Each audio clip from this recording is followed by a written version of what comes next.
So hello everyone, তোমরা সবাই কেমন আছো? আশা করছি সবাই খুব ভালো আছো আর আমরাও ভালো আছি। তো আমি আর আমার হাজব্যান্ড আজকে বেরিয়ে পড়েছি বাজার করতে।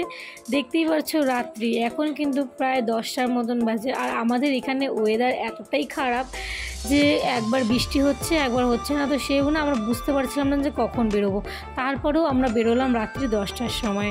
আর আজকে কিন্তু জামাই ষষ্ঠীর আগের দিন, তো ভাবলাম প্রায় বোধহয় অনেক দোকানপাট খোলা থাকবে, সেইভাবেই গেলাম। কিন্তু গিয়ে দেখি যে প্রায় অর্ধেক দোকানই বন্ধ, কিছু কিছু দোকান খোলা আছে। যেখান থেকে আমরা মেন মার্কেটিং করি সেই দোকানটা কিন্তু একদমই বন্ধ ছিল। তো পাশের একটা দোকানে ঢুকে পড়লাম। এখানে কালেকশন এতটাই সুন্দর ছিল, যারা অল্প বয়সের ছেলে তাদের জন্য কিন্তু এখানে বেস্ট কালেকশন আছে।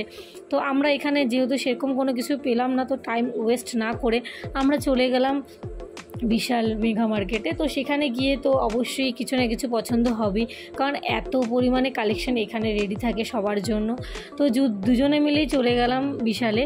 তো গিয়ে দেখি এখানে প্রায় ফাঁকা ছিল, তো ভালোই লাগলো বাজার করতে। আর একদিকে ও দেখাদেখি করছে, একদিকে আমি দেখছি যাতে আমাদের তাড়াতাড়ি হয়। আর যেহেতু অনেকটা রাত হয়ে গেছে, বাড়িতেও ফিরতে লাগবে, কারণ বৃষ্টি চলে আসলে দুজনে কিন্তু ভিজে যাব।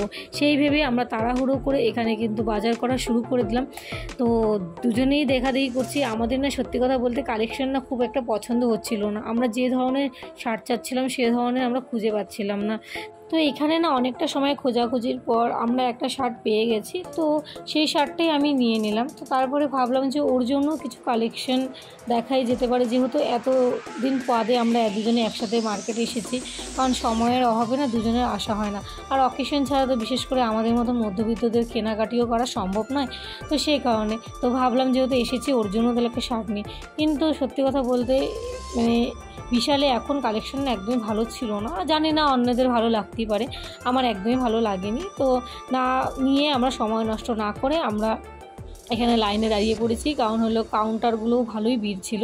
রাত্রি 10:30 পৌনে 11টা বাজে, তাও কিন্তু এখানে ভিড় কিন্তু এখনও কমেনি। তো এখানে আমি ভাবলাম যে শার্টটা বিলিং করতে করতে কিছু জিনিস যদি আরও নেওয়া যায়। তো এখানে চিরুনির সেট এবং মশা মারার যে র্যাকগুলো আছে সেগুলোও দেখে নিলাম। তো এই র্যাকগুলো না মানে কিছুদিন বাদে নষ্ট হয়ে যাবে একজন বলছিল, তো সেই কারণে এখান থেকে না নিয়ে বিল করে আমরা কিন্তু এখান থেকে বেরিয়ে পড়লাম। তো আজকের ভিডিওটা কেমন লাগলো অবশ্যই জানিও, ভালো লাগলে প্লিজ চ্যানেলটাকে লাইক করে দিও।